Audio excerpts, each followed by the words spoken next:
नमस्कार, मैं रविश कुमार। तो क्या संसद में अदानी समूह पर चर्चा होगी ही नहीं? तब भी नहीं होगी जब इंडियन एक्सप्रेस की रिपोर्ट में साफ साफ दिखाया गया है कि मॉरिशस की कंपनी का पैसा एक ऐसी कंपनी में लगा है जिसमें अदानी की कंपनी का भी पैसा लगा है और उस कंपनी को रक्षा क्षेत्र के उत्पादन में कॉन्ट्रैक्ट मिला है।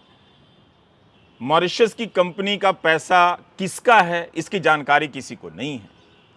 क्या यह इतना काफ़ी नहीं है कि इस पर सरकार जवाब दे, संसद में चर्चा हो? मगर सरकार चुप है। प्रधानमंत्री नरेंद्र मोदी इन सवालों पर फ्रेंडली इंटरव्यू भी दे सकते थे। ऐसा नहीं है कि वे प्रेस से बहुत दूर हैं। वे पत्रकारों के यहाँ शादियों में जा रहे हैं। इतना ही वक्त किसी सवाल का जवाब देने में लगता है, मगर सरकार ने चुप रहने का फैसला कर लिया है। ऐसा लगता है कि इस वक्त देश में कोई नया विधान आ गया है। सब इस विधान को देख रहे हैं, मगर कोई खुद से दिखाना नहीं चाहता। सब इस विधान को महसूस कर रहे हैं, मगर कोई कहना नहीं चाहता है। सबने उस विधान की अपनी अपनी कल्पना की है। वो नया विधान क्या है, देखिए।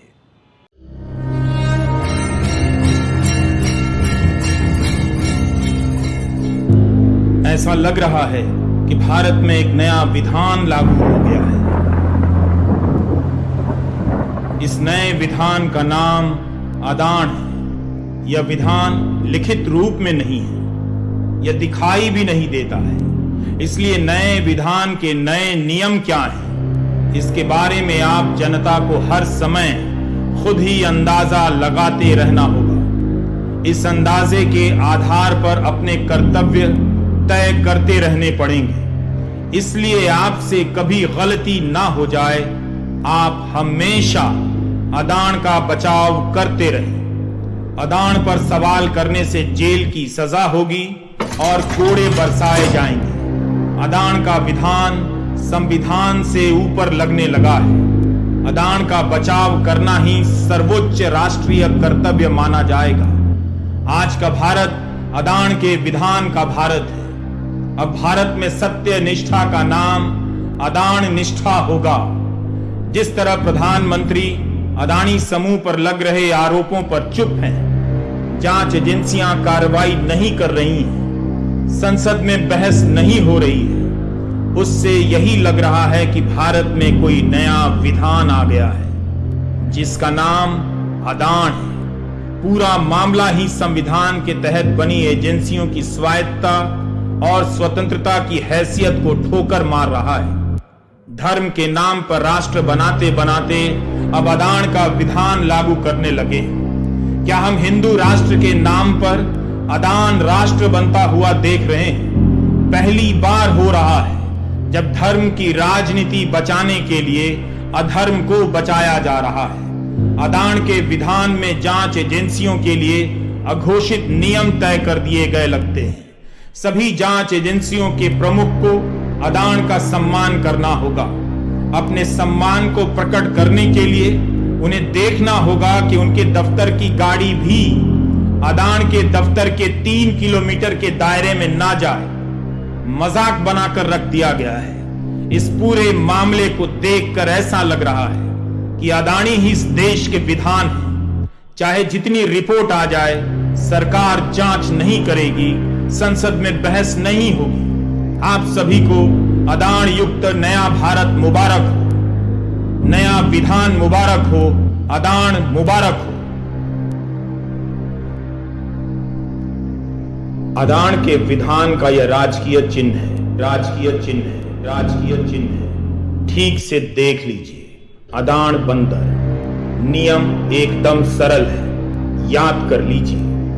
अदान के बारे में बुरा नहीं देखना है। अदान के बारे में बुरा नहीं सुनना है। अदान के बारे में बुरा नहीं कहना है। जय विधान, जय अदान। दर्शकों, यह बेहद गंभीर स्थिति है। जनता का गौरव, उसका अस्तित्व दांव पर है। आपकी हैसियत दांव पर लगा दी गई है, जिसे आप खुद ठोकर मारने में एक्सपर्ट हो चुके हैं। इंडियन एक्सप्रेस की खबर मामूली खबर नहीं है, ये हिंडनबर्ग के रिपोर्ट से भी कहीं आगे जाती है। जिस अमेरिका को आप दोस्त बताते हैं, उसके यहाँ की एक कंपनी की रिपोर्ट को आप भारत पर हमला बताते हैं, लेकिन इंडियन एक्सप्रेस की रिपोर्ट को आप भारत पर हमला कैसे बताएंगे? 2 महीने पहले उसके एक कार्यक्रम में गृह मंत्री अमित शाह देखे गए, बाकायदा वहां मौजूद थे, बुलाए गए थे। कार्यक्रम बदलाव के एजेंटों का उत्सव मनाने के लिए आयोजित हुआ था। केंद्रीय मंत्री धर्मेंद्र प्रधान भी थे, राज्यसभा सांसद सुशील मोदी, रविशंकर प्रसाद भी थे, दिल्ली के उपराज्यपाल भी देखे गए। इसलिए इंडियन एक्सप्रेस की यह रिपोर्ट भारत पर हमला की कैटेगरी में नहीं आती है, जबकि इसके भी तार निकलते हैं उसी हिंडनबर्ग की रिपोर्ट से, जिसकी रिपोर्ट को भारत पर हमला बताया गया है। अब बताइए, रक्षा उत्पादन के क्षेत्र में मॉरिशस की कोई कंपनी पीछे से घुस जाए, वो कंपनी किसकी है? उसका पैसा किसके पास पहुंचेगा? जो मुनाफा होगा ये किसी को पता नहीं है, और कंपनी को ठेका मिलता है। कायदे से यही भारत पर हमला है। इसके अलावा मॉर्निंग कॉन्टेक्स्ट की रिपोर्ट भी कम खतरनाक नहीं है। इसकी रिपोर्ट ने अदानी समूह को अपना ही झूठ सही करने का एक मौका दिया है।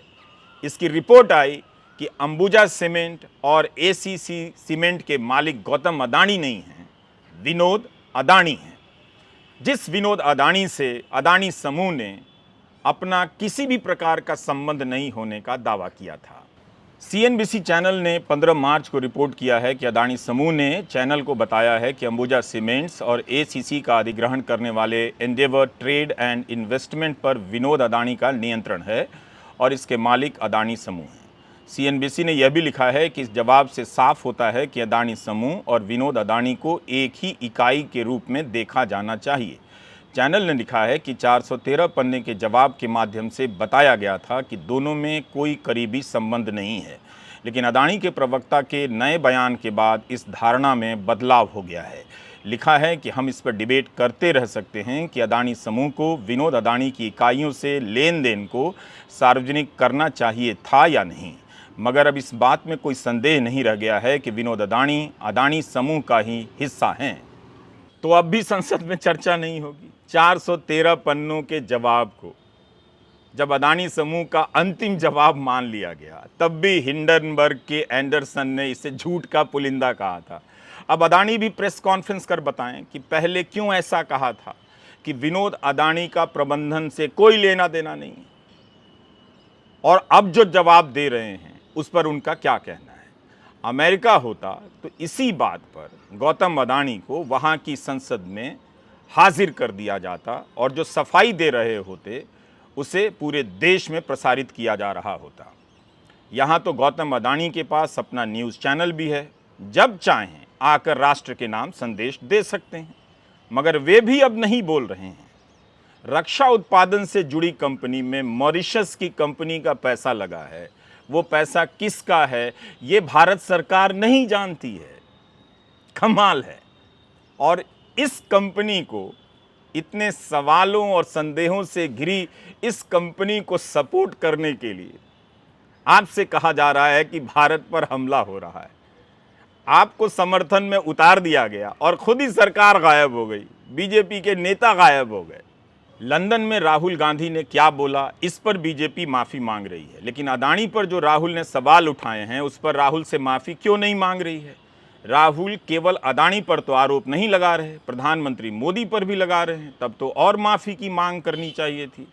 तब भी बीजेपी ने अपने सर्वोच्च नेता के बचाव में राहुल पर गली गली से लेकर संसद तक में हमला क्यों नहीं बोला। राहुल के आरोपों का जवाब क्यों नहीं दिया गया। लोकसभा में रक्षा मंत्री राजनाथ सिंह ने राहुल गांधी से माफ़ी की मांग की।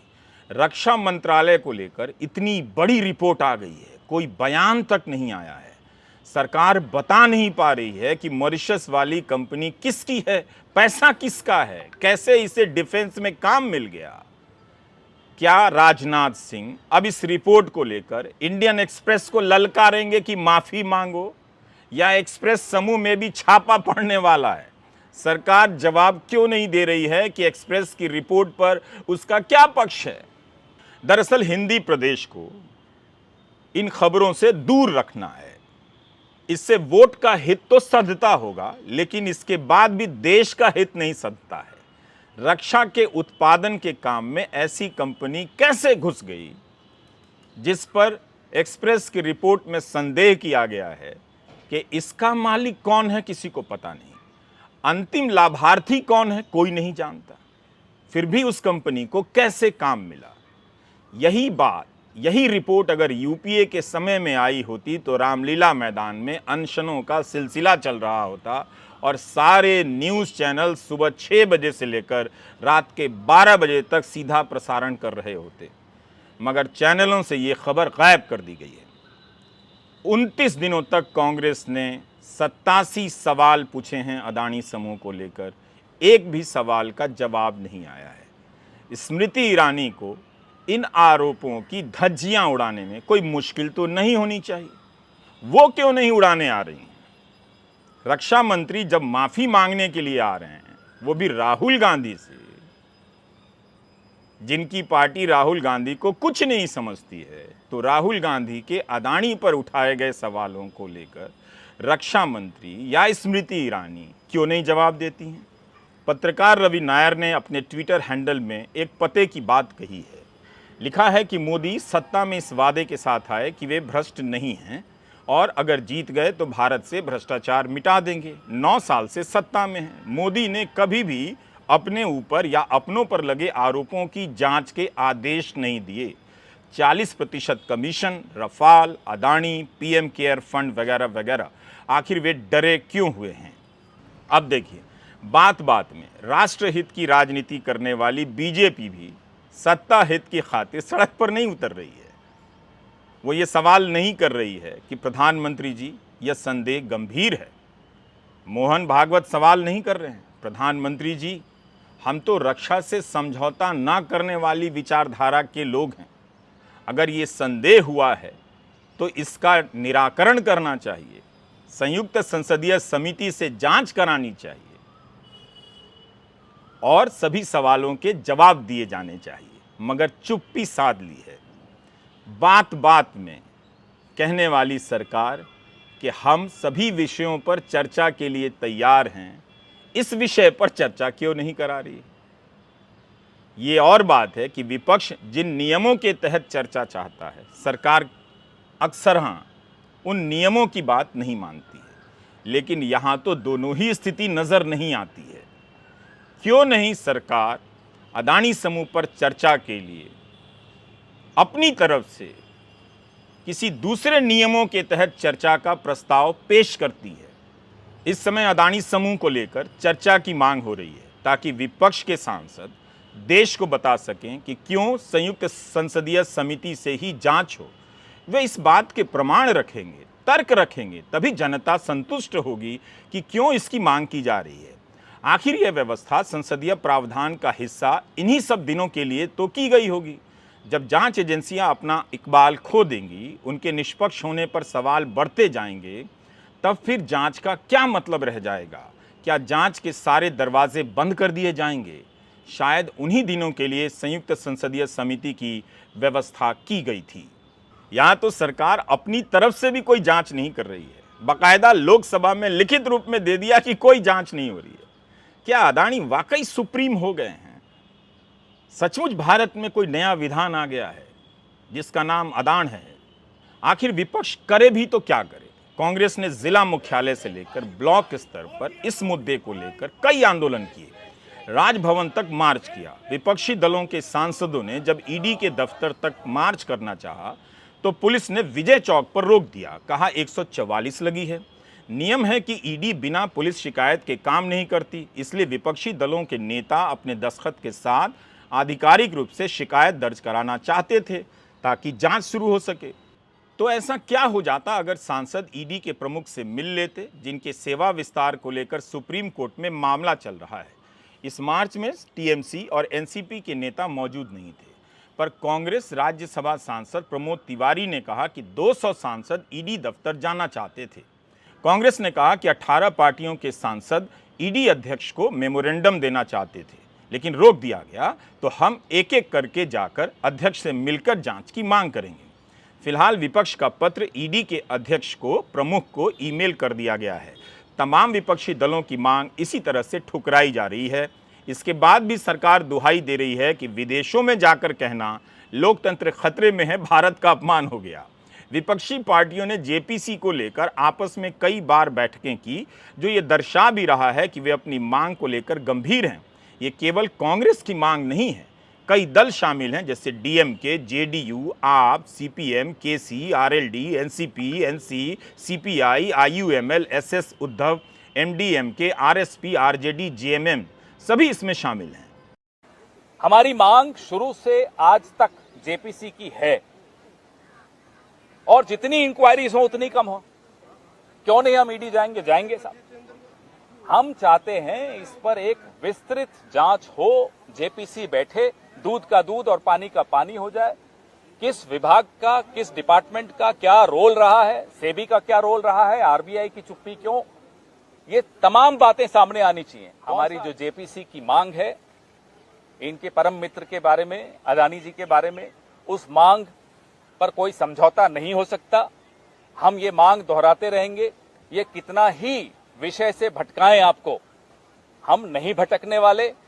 अदानी जी पर, हिंडनबर्ग रिपोर्ट पर जेपीसी का गठन होना चाहिए, ये आवश्यक है। इस देश का एक एक नागरिक चाहता है। जो कब्जा है प्रधानमंत्री के दोस्त का संसाधनों पर, उस पे देश को एक जवाब चाहिए, और वो जवाब जेपीसी के माध्यम से ही मिल सकता है। कांग्रेस पार्टी इस पे कतई कोई समझौता नहीं करेगी। एक तरह से देखा जाए तो यह मामला अदानी समूह के लिए भी जरूरी है कि संदेह के सारे बादल छट जाएं। गौतम अदानी को ही संयुक्त संसदीय दल से जांच की मांग करनी चाहिए। एक ट्वीट करने की तो बात है। दुनिया भर में भारत के कॉरपोरेट गवर्नेंस को लेकर सवाल उठ रहे हैं, और लोग पूछ रहे हैं कि क्या एक औद्योगिक समूह सरकार से भी बड़ी हैसियत रखता है कि उस पर लगे आरोपों के कारण सरकार चुप हो जाए। उसके साम्राज्य में इतने झोल झाल आल जाल क्यों है? क्या इससे भारत की छवि खराब नहीं हो रही है? इससे आपका सर नहीं झुक रहा है? शेयर बाजार में देखिए इस समूह के शेयरों की हालत क्या हो गई है, कहां थे और कहां पहुंच गए हैं। शेयर बाजार विश्वास नहीं कर रहा है और सरकार अदानी समूह पर इतना विश्वास कर रही है। यह कमाल है।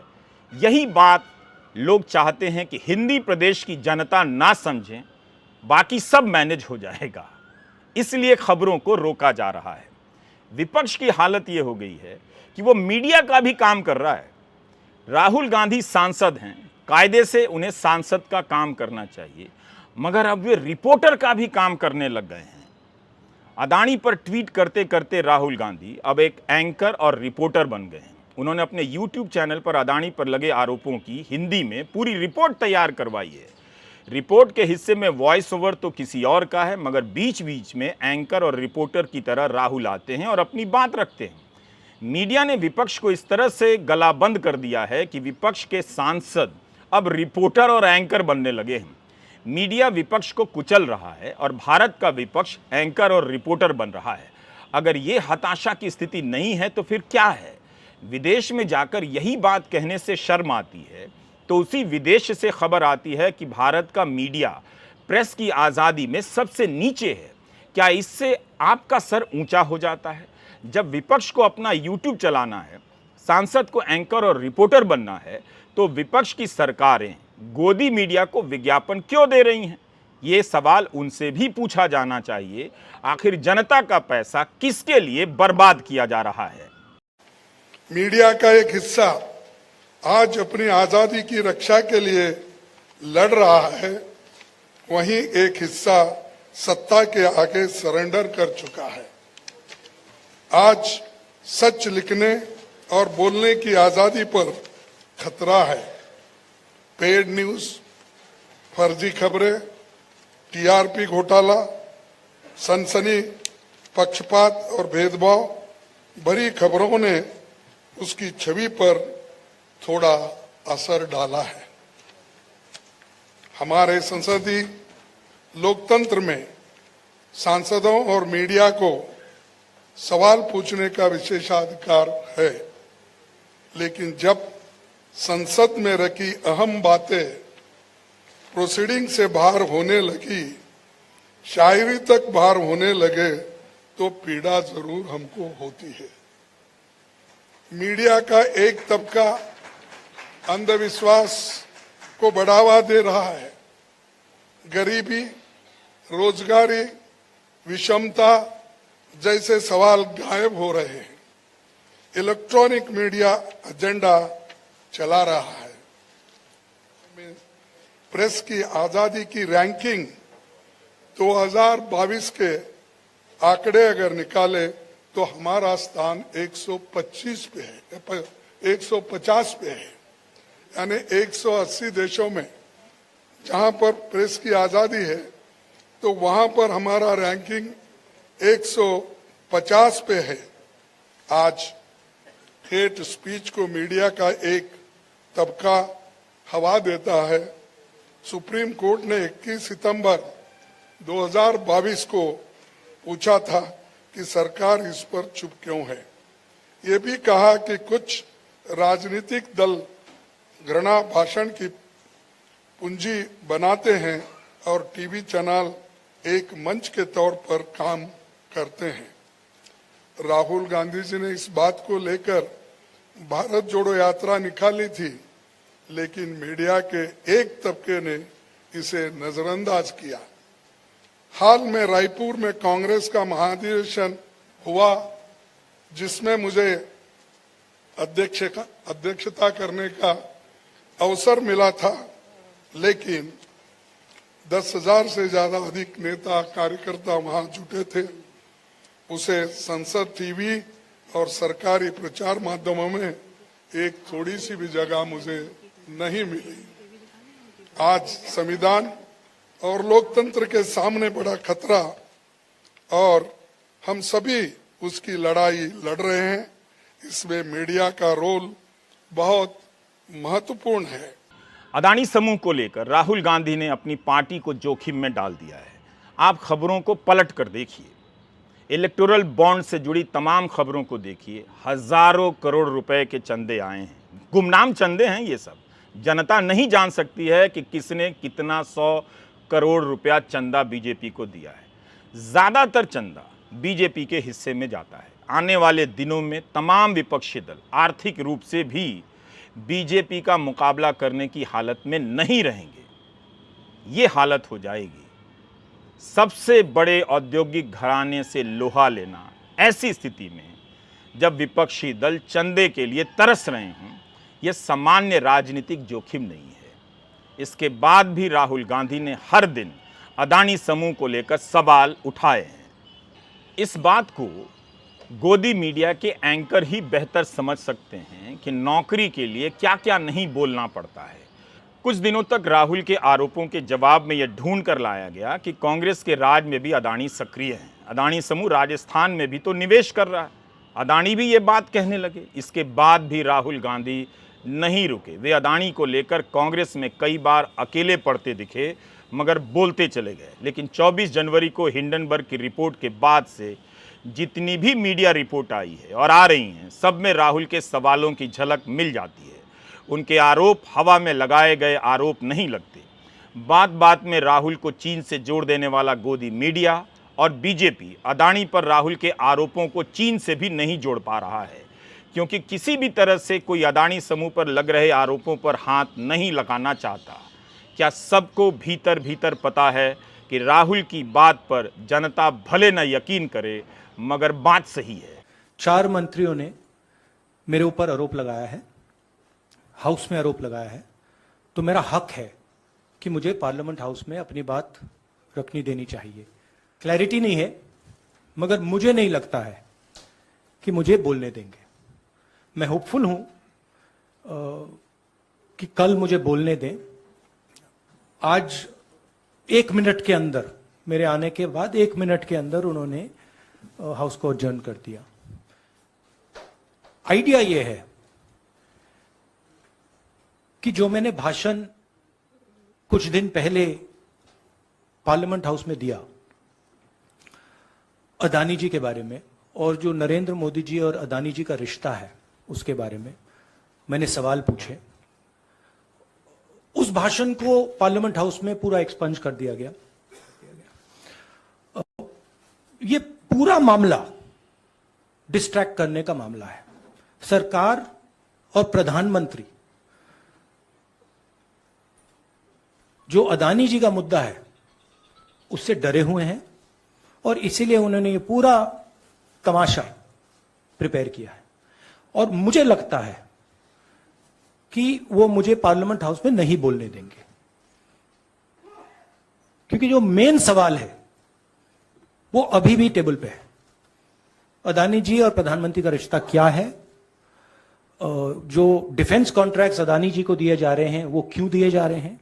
सांसदों के लिए आसान नहीं होता है औद्योगिक घराने से भिड़ जाना। राजनीतिक परंपरा भी इस देश में बन गई थी।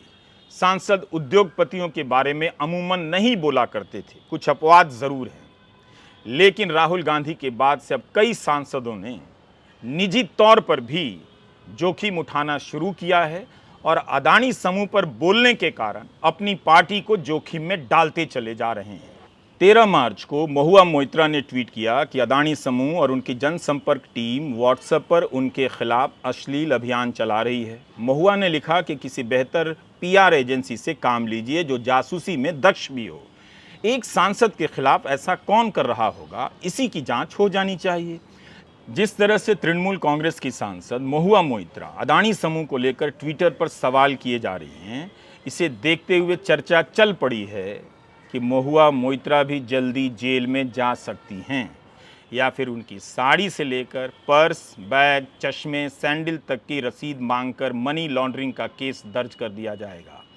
जिस तरह से जांच एजेंसियों ने विपक्ष की घेराबंदी की है, उसे देखते हुए यह मजाक कम लगता है। महुआ अपने ट्विटर हैंडल से ट्वीट कर रही हैं कि एफटी की रिपोर्ट है कि अदानी समूह अंबुजा सीमेंट में अपनी हिस्सेदारी बेचना चाहता है ताकि कर्जे का लोड कम हो। यह तो शुरुआत है, अभी और संपत्तियां बिकने वाली हैं। केंद्रीय सतर्कता आयोग और सेबी सारे मामले में शुतुरमुर्गी नज़रिया अपनाए हुए हैं। जब खबर आई कि अदानी समूह ने लोन चुका दिया है, तब 12 मार्च को महुआ मोइत्रा ट्वीट करती हैं कि ये सब आंकड़ों की बाजीगरी है। अंबुजा सीमेंट पर ही $3 अरब से $6 अरब के शेयर गिरवी हैं। सेबी इंडिया अभी भी सो रही है। क्या अब महुआ मोइत्रा को भी जेल भेजने की तरकीब निकाली जा रही है? कोई लीगल रास्ता निकाल लिया जाएगा? आम आदमी पार्टी के सांसद संजय सिंह ने कोयला खदान के मामले में अदानी समूह पर गंभीर आरोप लगाए कि 1 लाख करोड़ का कथित घोटाला हुआ है।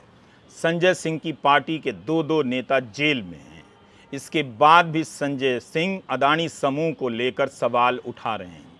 आपको याद होगा कि अल जजीरा में रिपोर्ट छपी थी कि सुप्रीम कोर्ट ने कोयला खदानों को बंद करने के आदेश दिए, मगर 2014 के बाद नियमों में कुछ बदलाव कर एक खदान को चालू रखा गया और वह खदान अदानी समूह का था। इसी को लेकर संजय सिंह ने तमाम आरोप लगाए हैं। राजद के मनोज झा भी सक्रिय स्तर पर अदानी समूह को लेकर सवाल कर रहे हैं। उनकी पार्टी के नेताओं के यहाँ भी छापे पड़ रहे हैं। कांग्रेस के मीडिया प्रमुख जयराम रमेश हर दिन अदानी समूह के आरोपों को लेकर सवाल पूछ रहे हैं। किसी सवाल का जवाब नहीं आ रहा है। आखिर जनता तक विपक्ष कैसे पहुंचे, कैसे अपनी बात पहुंचाए, ये सबसे बड़ी चुनौती भारत के लोकतंत्र में बन गई है। क्या तब भी नहीं कहा जाएगा कि लोकतंत्र खतरे में है? क्या ये लोकतंत्र के खतरे नहीं हैं? आम दिनों में इंडियन एक्सप्रेस की रिपोर्ट पर तमाम चैनलों में बहस हुआ करती थी। हर अखबार उसका कुछ ना कुछ हिस्सा छापता था। 2014 से पहले की बात बता रहा हूं। लेकिन इंडियन एक्सप्रेस ने रक्षा से जुड़े मामले में इतनी बड़ी रिपोर्ट की, उस खबर को गायब कर दिया गया। यही खतरा है। जब खबरें गायब होने लग जाएं, तो आपके गायब होने का खतरा शुरू हो जाता है। यानी देश में कोई नया विधान आ गया है। नमस्कार, मैं रवीश कुमार।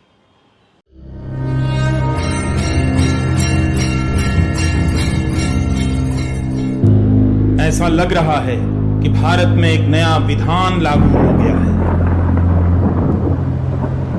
इस नए विधान का नाम अदान है।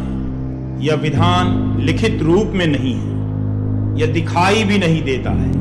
इसलिए नए विधान के नए नियम क्या हैं, इसके बारे में आप जनता को हर समय खुद ही अंदाजा लगाते रहना होगा। इस अंदाजे के आधार पर अपने कर्तव्य तय करते रहने पड़ेंगे। इसलिए आपसे कभी गलती ना हो जाए, आप हमेशा अदान का बचाव करते रहें। अदान पर सवाल करने से जेल की सजा होगी और कोड़े बरसाए जाएंगे। अदान का विधान संविधान से ऊपर लगने लगा है। अदान का बचाव करना ही सर्वोच्च राष्ट्रीय कर्तव्य माना जाएगा।